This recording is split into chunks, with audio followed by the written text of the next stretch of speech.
more about Donald Westlake, specifically his 1997 novel, The Axe. The Axe is one of the best works of commercial fiction I have ever read, and I think it is Westlake's masterpiece. He's written books as good, but nothing better, and perhaps nothing more important. The Axe is about a man named Burke. Burke has lost his job. He was a production line manager for a factory, and he has been out of work for a little over 2 years. He is living a fairly standard middle class, professional class American life near New York City. He has had no luck finding work in his field, and he gets an idea. He's reading an interview in a trade journal. He wants to keep up with his field, and he reads an interview with a man who is doing basically the work he used to do for a different company, and he finds himself wishing that this man would die so that then he could apply and get for his job. And as he keeps coming back to this idea, just wishing that this man who he's never met and who he knows nothing about, except that he has a job that Burke could do, he starts to think about, well, what if that happened? He realizes that he would not be the only candidate to replace this man, that there were surely other people in his situation, and he wants to know who his competition would be in the case of that, so he pays for a classified ad in all the major papers of the area, asking people to send in applications essentially for this production line management job that he's well qualified for. He gets hundreds of applications. It's really quite a depressing picture of that great wave of layoffs that hit American technical industries in the mid-90s. All these people who had put in a lot of time and a lot of years developing, challenging skills for the corporations that they worked for, and not yet near enough to retirement, and suddenly let go. It's sad. Anyway, he sorts through these. He tries to be very cold-minded about it and to see who really could reasonably be hired instead of him. If this were to happen, if this man were to die, who's the real competition? And he finds out there's six people who he now has the resumes of with their personal details. 6 people who he could see someone hiring instead of him. And he starts murdering them.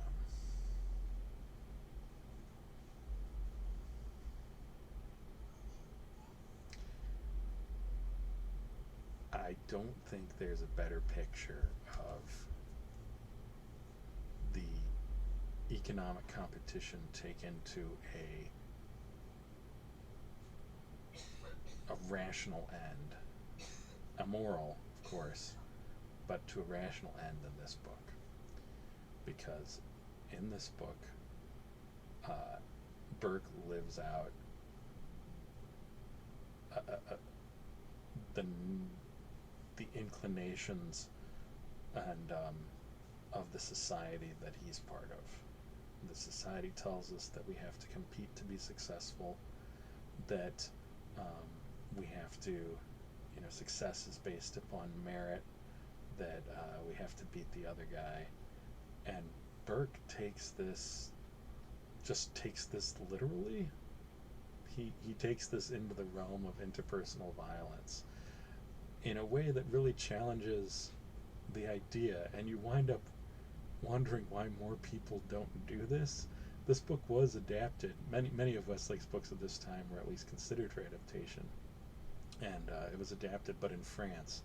I honestly think if it was adapted in the U.S., that there would be concerns that it would inspire a copycat, someone who might actually follow through on this, because if you if your need is that great, if economic success is that dependent on your own efforts, then your true competition, it's not like yourself. It's not like developing your own skills, and it is the people who are nearest to you. Burke thinks about this in great detail throughout the book. He continually questions whether he has any other option, and increasingly decides no, he doesn't. The people he meets represent people who have taken some other. These also, the people he's murdering are people in the same position as him. People much like him. He's essentially, wiping out people who are close analogs to his own situation, and they have taken different approaches to the same common problem. This problem of being laid off um, from a desirable position, and not having not having found a replacement. And some of them have taken different roads. Some of them have had their spouse go into the workforce. Some of them have accepted work that they're really overqualified for. Some of them have simply learned to live on less. They've taken different roads. And Burke, though, there's an amazing scene where Burke and his wife, who have been on the outs because this 2 years of not working has been horrible for him, and they finally go to a couples counselor, and Burke lays out to his wife and to this counselor his existential need for a job. He has to. It defines him. It's who he is. It's similar to that famous line from the play Glengarry Glen Ross, the one about the real estate salesman, where Levine says, "A man is his job." Burke believes this. Others of the people he meets in the book, they're upset that they're out of work. They're unhappy, but they don't feel the same level of existential threat that Burke does. They're able to be in the world without having the job. They can either have some other work, they can, connect with their family and friends, they can pursue a hobby, they can learn to live on less. Burke can't. He's kind of like the perfect corporation man or the perfect economic man. He has to have a job. And not just any job. It has to be the job that he's suited for now. He can't go back and change, just relearn some new career. He's not that guy. He can't do self-employment or reinvent himself. He doesn't have that level of imaginative flexibility about himself. He needs the job that he knows how to do, and he needs it, he needs to get orders from somebody about what to do, and he needs to be able to lose himself in that job, because otherwise he has no idea who he is. He's not irrational, and of course he's immoral enough to commit murder, but he's not crazy either. He just sees no other way forward. So he succeeds with these murders, and because the victims are so in a way that in the real world it's implausible to succeed as well as he does and to leave no traces and so on, but it's a book. His ultimate plan is to kill off the competition and then eventually kill the man whose job he's been dreaming of having, and he makes progress towards this goal. There is eventually investigation that reaches out to touch him. I don't want to tell the ending of this because it's more about, I know people really like to have the ending not told, but it's more about the psychology. You're in this guy's head the whole book, and the terror of the book is how reasonably normal he is. It's like he's been captured by a dream or a fixed idea, like the people who come to believe that the earth is flat or that they can cure people by touching them or something like this. His just happens to be, I will find my way into a job through murder.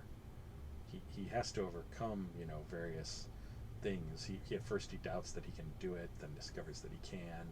He wonders whether he can do it. He does have to overcome some internal resistance on his part, but ultimately the need to have that job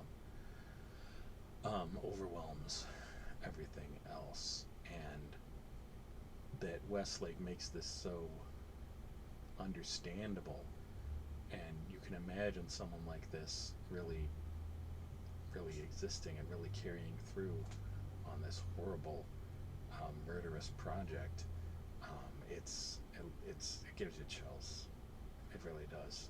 It's a superbly successful fiction, especially a sort of a dark character study that plays out through these criminal and melodramatic means, but is ultimately, you're like, I can't deny that this is the kind of person our culture might create. And you realize too how much economic competition abuts against the law, and how the line between business competition and outright gangsterism is sometimes pretty thin.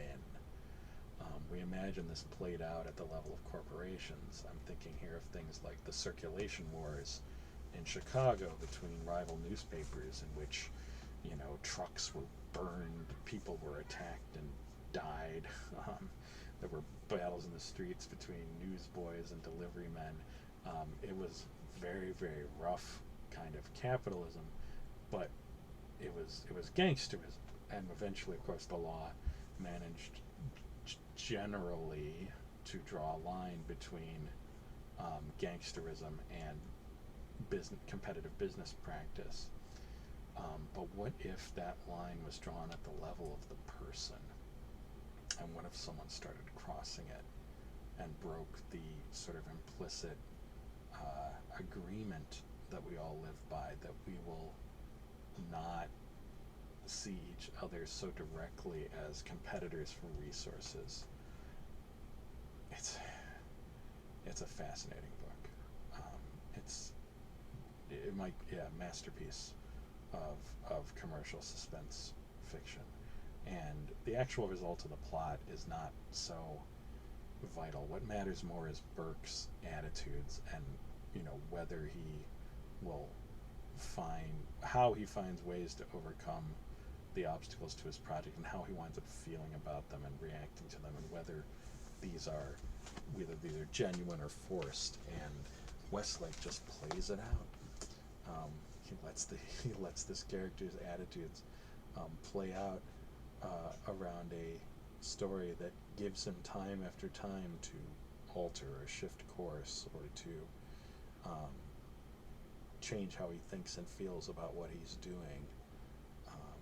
So if you want an extremely successful portrait of economic and monetary pressure existing inside the psyche of a given man, this is the book, The Axe.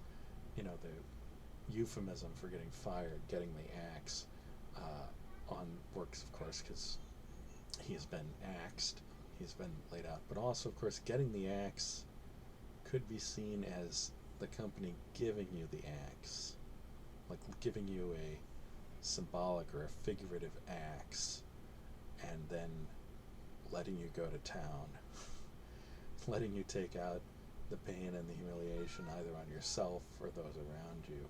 What do you do with the axe once you get the axe? Do you reject it, or do you pick it up and look around for a target? And who do you choose, and how? Great questions developed fully in this fiction.